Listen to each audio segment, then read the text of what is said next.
Modern laser tag is an interactive, high-tech game, but it didn't start out that way.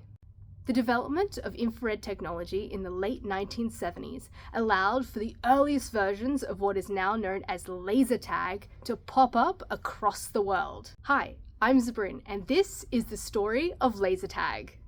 Dark, foggy mazes appeared across the USA and then the world in the 1980s. Companies like Worlds of Wonder and Photon produced at-home versions which could be played around the house. These taggers were inspired by movies and TV shows at the time like Star Wars and Star Trek. The scene where they're running down the hallways of the ship, shooting the phaser pistols at each other with all the laser beams zapping down the hallways looked like fun.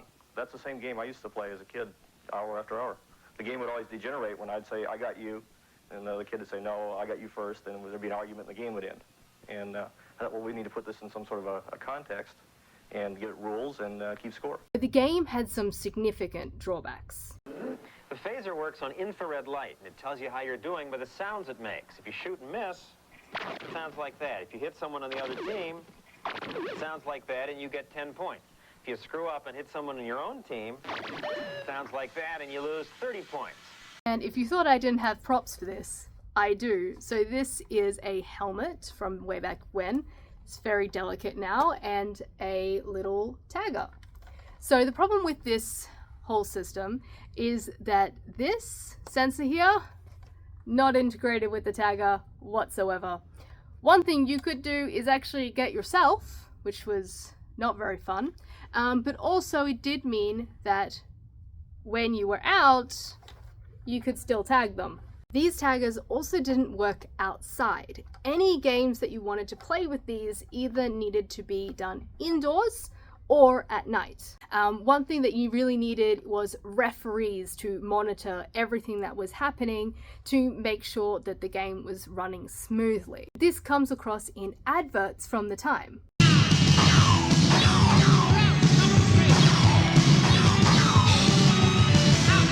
A referee had to tell the players when they were out, otherwise they would just keep shooting. Other videos will tell you that everything interesting about laser tag ended here. The 80s was done and it was all over.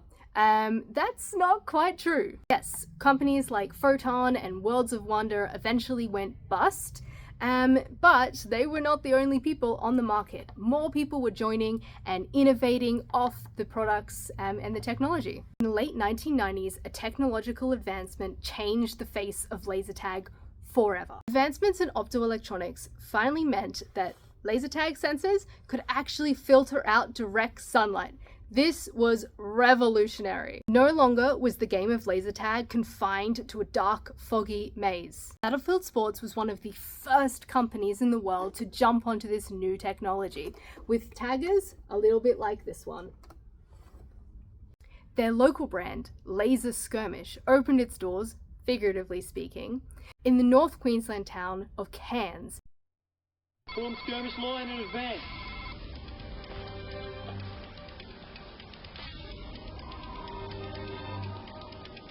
Fire! Go, go, go!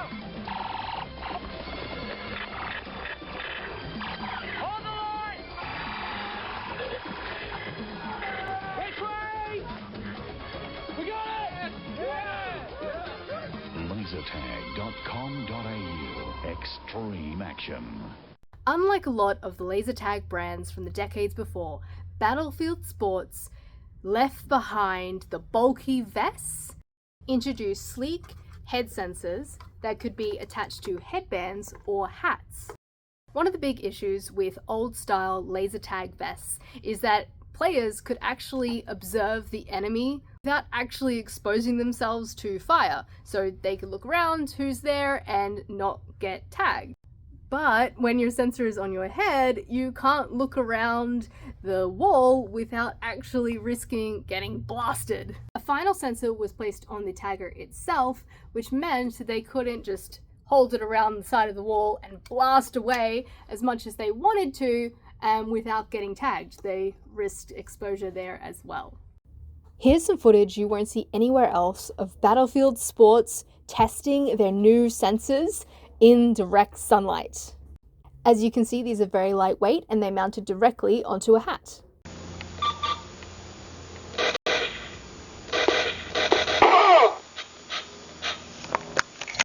Leaping off from the advancement into outdoor games, the first outdoor laser tag system where the players could not shoot when they were dead was created. And trust me, this was big. Forget flashy game mechanics and real-time hit feedback. The key innovations of the early aughts were all about making the game fair. No longer did you have to have arguments about who was out.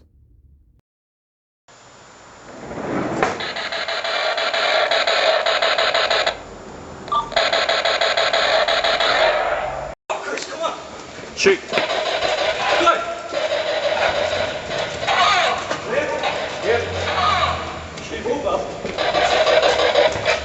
Reloading.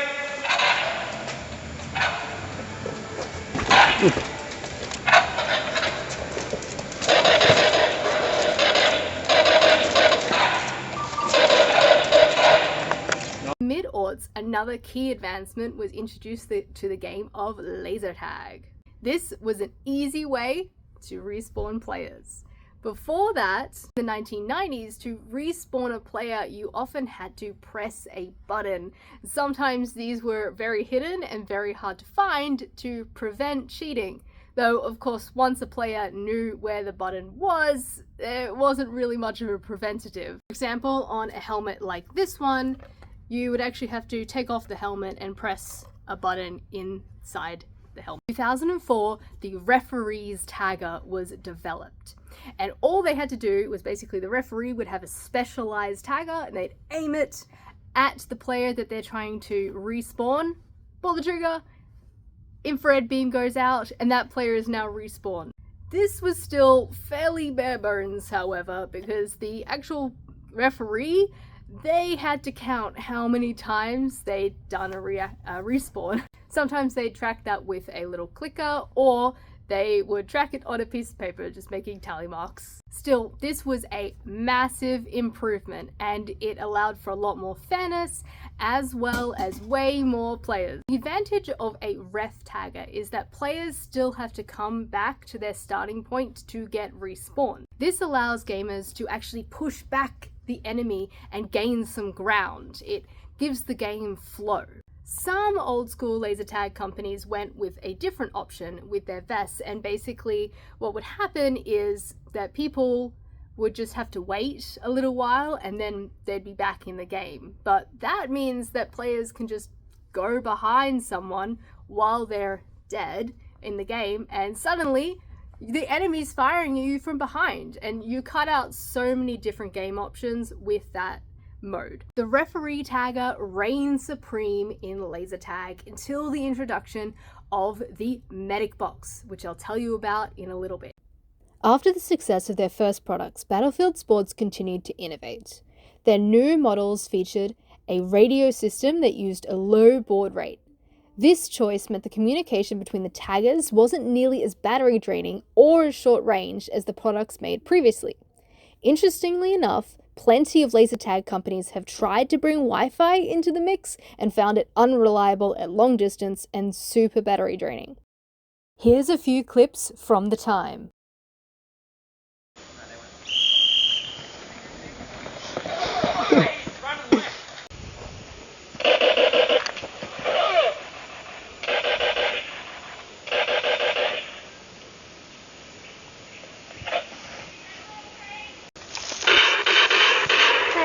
I'm dead.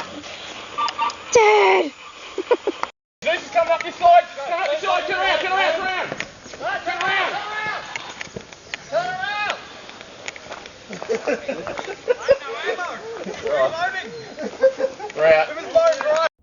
Not only did the radio get more advanced, so did the lens assembly. The lens on the laser taggers was optimized for accuracy and distance, while still remaining feasible to actually hit someone. Trust me, there are plenty of taggers out there that get stellar distances, but sacrifice the width of the beam and your chances of actually hitting your target. I don't think supposed for that, do I?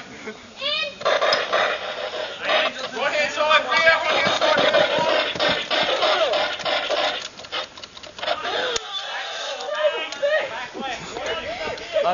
At this point in laser tag's journey, if you could see them, you could get them. That system's awesome. Hitting the laser tag scene in 2009 was the revolutionary real-time hit feedback system, aka SATAR. This acronym stands for Small Arms Transmitter Receiver. Basically, when you get someone, your tagger tells you. This was a huge leap forward for the game of laser tag, and many copycats tried to mimic Battlefield Sports' patented technology. It was just that good. Okay, so we're going to demonstrate the hit feedback system. What happens here is when I shoot another gun, my gun says casualty, so I know I've hit them. Okay, so I'm going to hit it again. You'll hear the near miss sound of the target gun, and this one's saying casualty. Okay, and then again. You hear the kill confirmed, that means I've killed them. If I shoot them now, it says already dead. The really smart thing here is that both units have a radio system, two-way radio system, and they talk to each other. Don't have to go for a central computer system. This new advancement also introduced the medic box. This was a small metal box that would be placed at each team's base, so when someone died in the game, they would go back to the box and respawn. All they needed to do was get close, and the box would do the rest. This meant that laser tag games could finally be run with only a couple staff members. And more importantly, a viable at-home laser tag system could finally hit the market. The medic box meant that a mum or dad could rent the laser tag set and have the games run while they hosted a birthday party for their kid. In the late 2000s, the very first laser tag rental company in the world, Laser Tag in a Box, opened its doors. Action! Okay, cool guys, right, the battle we're going to run, capture and hold. We're going to try and control this bridge. There's no respawns to this one. Start at the usual positions. We'll go for a max of 10 minutes so you can capture it, hold it at the end of 10. Nice and simple. So you're just waiting for everyone to get into positions, then you're just going to... Yeah, then I'll just start the game. Trigger and off you go. Yep. So why don't the jungle hats head up that way? Bandana's up here. Good luck. Played miniatures, war games, role-playing games. Played paintball, of course, when it first came out, indoor laser tag games, lots of games. As an addicted gamer, Peter was always searching for the ultimate game experience. He even started his own software development company with his wife Nicole before taking his passion that one step further. This very clever receiver in a small unit that's low battery power can take hits, receive infrared signals at 160 metres, no problem at all, and consistently between the sun, a shade, night, it doesn't matter. Theirs is the most advanced technology of its kind in the world, but it doesn't stop there. We need to keep innovating and developing. You need to have the next big thing for each year. It's a niche product, but globally, everyone's looking at everybody else, and you've really got to be the thought leader, ahead of everyone else, and they're trying to play catch up all the time. You can't rest on your laurels. Yeah. You'll be gone very quickly.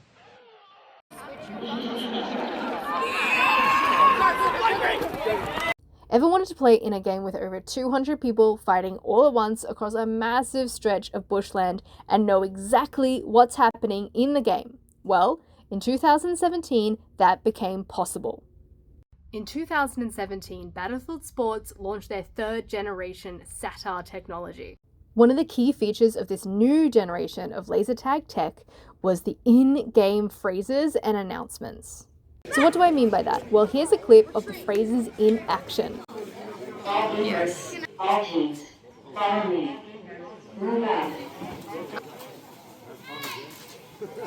Fan favorite for organizers and players is the phrase, "You're dead," which plays when you pull the trigger, every time you pull the trigger, while you're dead. So players love to just go, "You're dead, you're dead, you're dead," and organizers love that players know exactly when they're dead. You're dead. Not only that, but at the end of the game, the controller, which is the new ref tagger, was able to find out what the scores were, and then the organizer could just say, "Red team is victorious," and every single tagger on the field said red team is victorious, so everyone knew who won. There were no questions about it, which meant that you could have hundreds of people playing at once, and everyone knew what was happening during the game and who won at the end.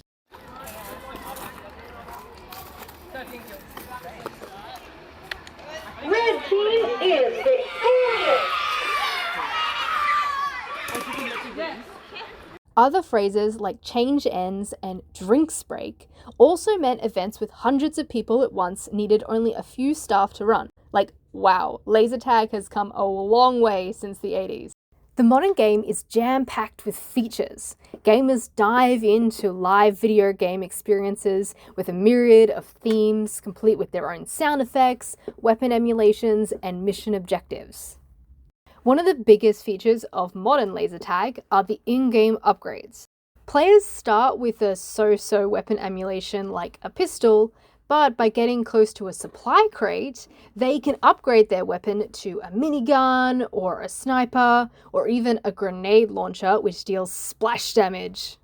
So after decades of innovation, laser tag has gone from a very basic game into something that is just incredible. So that was the history of laser tag. What do you think's coming next?